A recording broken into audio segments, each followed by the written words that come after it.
Half an hour ago, Donald Trump says, congratulations to everyone. It has been fully agreed by and between Israel and Iran that there will be a complete and total ceasefire in approximately 6 hours from now, when Israel and Iran have wound down and completed their in-progress final missions for 12 hours, at which point the war will be considered ended. Officially, Iran will start the ceasefire, and upon the 12th hour, Israel will start the ceasefire, and upon the 24th hour, an official end to the 12-day war, which will be saluted by the world.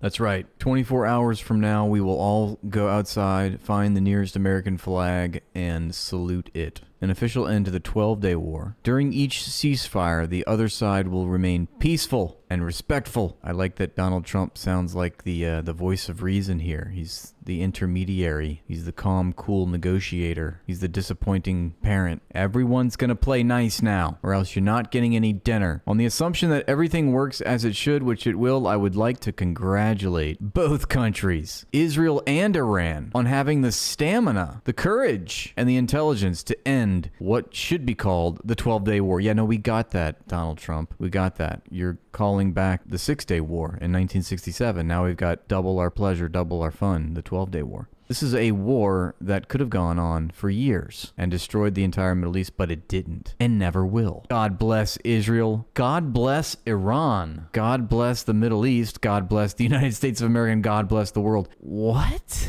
It's like the country is being commandeered by a baby. He's just a bipolar psychopath. This guy just committed an act of war 2 days ago on Iran. Now he's saying God bless Iran, and he's congratulating Iran. He's Taco Trump, guys. He's 1 foot in, 1 foot out. You never know what he's going to do. He revels in that. He revels in people not knowing what's going to happen. I don't think that this means much to me. What do you think? I think Israel's calling the shots. I would not believe any word of this, okay? I would not believe a thing. It's like reading the IDF makes a statement. It's like, okay, I don't believe you. And we know that we have on one side of this conflict, if I could call it a conflict, one side has literally Satan. Satan is operating the other end of this. And we're not talking about Iran. Israel never adheres to ceasefires, so I don't have high hopes. Exactly. Think about that. When has Israel ever honored a ceasefire? Of course, there is precedent in the history that in the case of Lebanon, for example, and I don't know if I'm going to be able to recall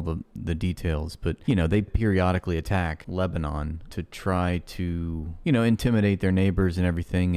And they always have to back off and act like they won. You know, Israel always does this because they really don't have the capabilities. They're on a leash, so to speak. I mean, yes, the United States is on a leash for Israel culturally, but materially speaking, the United States is the leash owner, Israel is on the leash economically by the United States. So it's a weird superstructure, base superstructure sort of dynamic. But we know that if it must be called off, it will be made to look as though Israel got a big W, even though they didn't. And that was true, I think, in 2006 when Israel went to war with Lebanon, the same as in 1982 when they went to war with Lebanon. It's usually what happens when they're told to call it off. I wouldn't trust a word of this. Also, notice that the Trump tweet did not mention Iran's retaliation. They struck a military base, Donald Trump. What the fuck?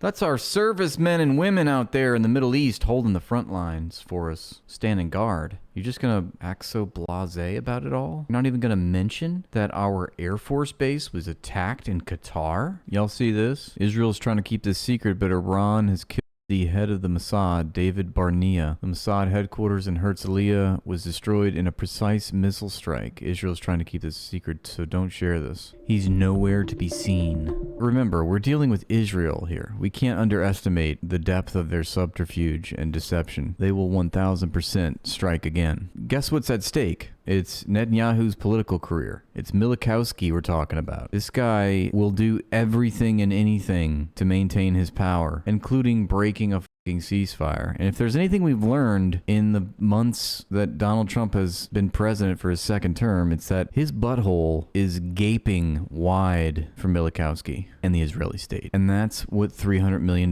will get you, okay? And so far, Iran has not confirmed the ceasefire. Obviously, Trump is caught between a rock and a hard place. He's got to please the Zionist lobby, and he's got to please his Make America First Again motherfuckers who are, against and Israel ceasefire means you cease and they fire. That's exactly what happens. It's the perpetual, eternal, perennial double standard. And that is the case. And that's why we should never trust Israel, never trust the IDF, and certainly never trust Donald Trump and his tweets. Just think about this. He's tried to position this as if, on one hand, we're expected to believe that Iran is just completely a belligerent mastermind of evil, psychopathy. They chant to America. They want our heads on a stick.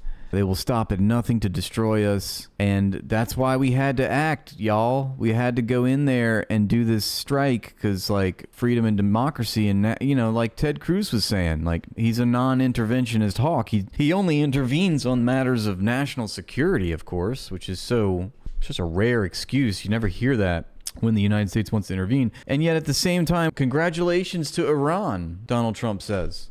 God bless Iran, says Donald Trump. Well, what happened to the rhetoric 2 days ago when you were calling for them to basically have regime change? In fact, you still have not decidedly come out against the goal of regime change. In fact, if anything, even hours before that tweet that he just sent, God blessing Iran and calling for peace and what he called the end of the 12-day war, he was saying that regime change is necessary if Iran cannot make Iran great again. If they can't make Iran great again, then regime change, it's got a bad rap, guys. That whole term regime change, okay? I know that sounds weird. Let's just call it leadership reorganization. If I'm MAGA, I'm confused, what am I supposed to think about my president? I mean, obviously Donald Trump is God and he can do no wrong, but he was just telling me it was Iran hate week all last week. Now suddenly we're friends with Iran. We're God blessing them and wishing them the best and congratulating them. So I'm just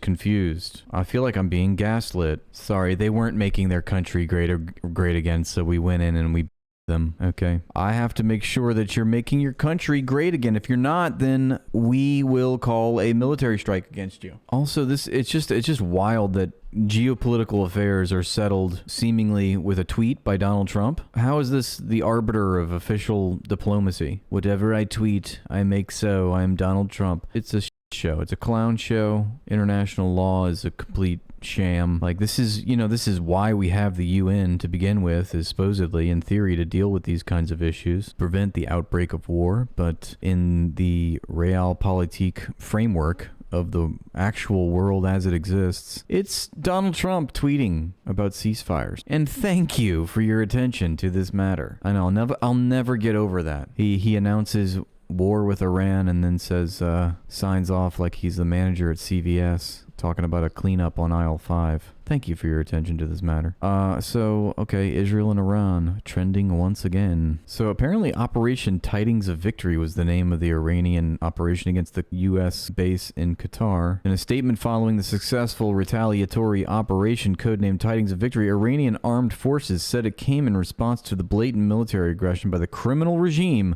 of the United States. So here we have Iran talking about their recent strike, only hours old, against the U.S. military base El Duaida in Qatar. I'm probably butchering that name. El Udeid. Yeah, there it is. Al Udeid. The largest military base in, I want to say, the Arabian Peninsula, but I could be wrong. It's certainly the largest in Qatar. And they are saying, look, we did this Operation Tidings of Victory, and we were going up against the criminal regime, basically calling Donald Trump a criminal. And then Trump responds with what? God bless Iran. Well, if I'm a MAGA idiot, what am I don't know. I'd be real confused. The statement described the U.S. aggression as a clear violation of international law and added that under the directive of the Supreme National Security Council and the command of the Qatam al-Anbiya Central Headquarters, the Islamic Revolutionary Guards Corps, using the sacred code Ya Aba Abdillah al-Hussein, launched a powerful and devastating missile strike on the Al Udeid base in Qatar. This base serves as the headquarters of the U.S. Air Force Command and represents the most strategic asset of the American military in West Asia. The Islamic Republic of Iran will never leave any violation of its territorial integrity, sovereignty, or national security unanswered. It further said that the American enemy's aggression has exposed to all that Zionist malice is simply a continuation of U.S. strategy. That's right. While reminding all that in this national defense, American military bases and assets in the region are not points of strength, but critical vulnerabilities, the Achilles heel of the warmongering regime. Yes, indeed. Yeah, maybe that's what that tweet was about. Look, we determined it's all peaceful. God bless Iran. Be like, okay, cool. We didn't start this. Everything's fine. We called the ceasefire. We made sure everything's good. Okay, now let's do the false flag. Ah, Iran. Look, we just wanted peace. You saw Donald Trump's Truth Social tweet. There was a ceasefire apparently that nobody else has confirmed, but Donald Trump is the peaceful man that he is. He negotiates. We should give him the Nobel Peace Prize. And then all of a sudden, now we have a BOMB at the White House because of these Iranian sleeper cell. Now you see, it's DEFCON 4. I told you Iran couldn't be trusted. I feel like we're on this fucking roller coaster right now. Like, what's gonna happen? We know everything that Donald Trump has told the media in the past 2 weeks has been a lie. He said they were gonna negotiate on Sunday. Israel them on Thursday. He says there's going to be, okay, well, we're going to wait 2 weeks. He waits 2 days and he them. Now he says there's a ceasefire. These lies, they come in threes, okay, and they worsen. The stakes have never been higher. A way to save his political support by acting as though he smoothed everything over between Israel and Iran would look at what my base will acknowledge. Whatever I say on Truth Social is sacrosanct. Meanwhile, I can play both sides. 1 foot in, 1 foot out. I'm Taco Trump. I always chicken out. They're working hard for greater Israel. I always go back to that Netanyahu quote where he says the United States is the golden calf and we're going to carve it up and sell it for profit and dry it all up, and when it's gone we can throw it away and it will serve its purpose.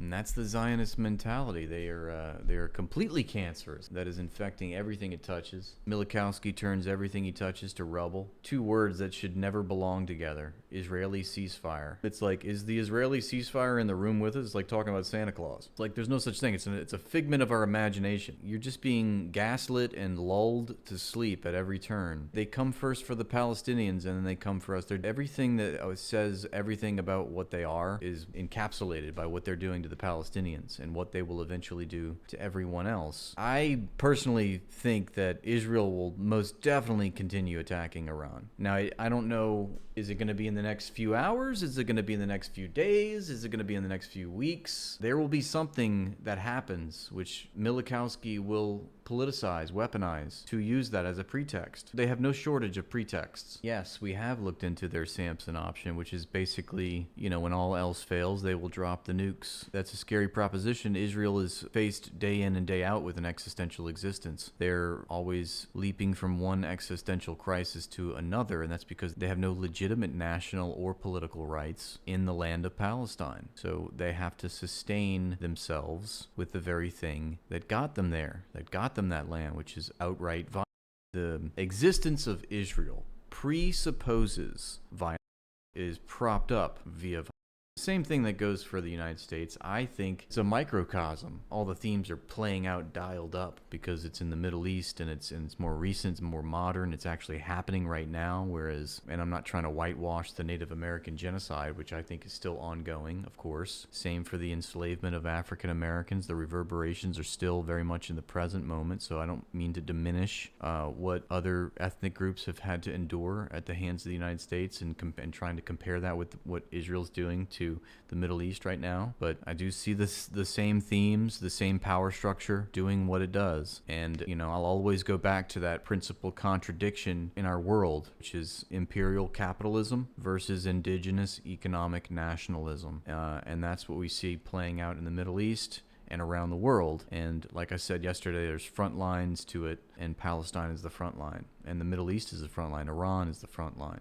These are all the front lines of imperialism. If we know one thing about imperialism, we know that it always comes with a boomerang attached to it, and eventually the things that happen in the periphery will happen to the core. But let us not be fooled. We know what the Israelis are really about, and any talk of trying to normalize this criminal regime, and I'm not trying to single out Milikowski, I incriminate the entire existence of Israel from its inception to present day, and it's been articulated, okay? They've told us what they're about. They told us what they plan to do. They told us how they're going to carry it out, and nobody stops them. Nobody can stop them so far, as of yet. that's been the case. So when we hear talk about a ceasefire and Israel's involved, we know we can throw that away in the trash. Since then, we've learned that Qatar was the intermediary and that Iran officials are now saying they Are we just not going to talk about the airstrike against our precious military base, Brett Baer? Why didn't Trump even mention the fact that Iran had literally committed an act of war against the United States? That's unprecedented. That happened literally hours ago, and yet it was conspicuously missing from any of Trump's Truth Social tweets. Why are we talking about that? He's saying the exact opposite. This country that was chanting death to America, now we're going to congratulate them? I don't think so. I'm offended. We're going to God bless them? Did the president of the United States just say God bless Iran? I just need to know if Iran is a friend or an enemy. What do I do? How do I behave? What do I tell people? Please, Donald Trump, tell me. Do we hate Iran or not? I'm fine with either one. I just need to know. I need to hear it from my savior's mouth. I would presume that this is, dare I say, more political theater from our reality TV show president. Is he trying to sanitize his crimes? Is he trying to whitewash his act of war against Iran and trying to save some face with his political base by claiming that he has brokered a peace deal with Iran and Israel and has ended what he deems is the 12-day war? Are we expected to believe that he did this for peace? Or is it more deception? Because we know that behind all of this, there is the sinister and cynical Milikowski, who aims at nothing but destruction for the entire region, including his own country. An evil man will turn his country to rubble so he can rule over the ashes. Sun Tzu said that, and it's gotta be true, and I find that to be true about the crime minister Satan Milikowski. We love you, God, and we love our great military. Protect them. God bless the Middle East, God bless Israel, and God bless America. Thank you very much.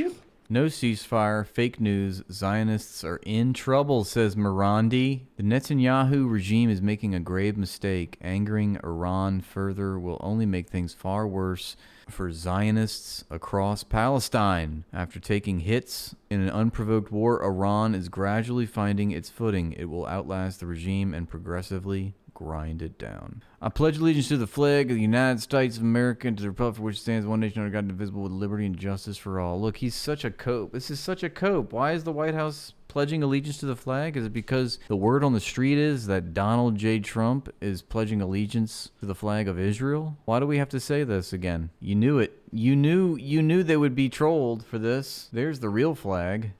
I love that meme. Everybody's posting this. Look. Yep. Senator Rick Scott's office. One United States official, the Freudian slip right there, said, United States is the greatest country on the face of the earth. And then she said, besides Israel. That was a United States politician. I forgot who it was. Probably someone in Congress. United States, my country, the greatest country on earth besides Israel. It's the number 2 country on earth. Chat, are we cooked?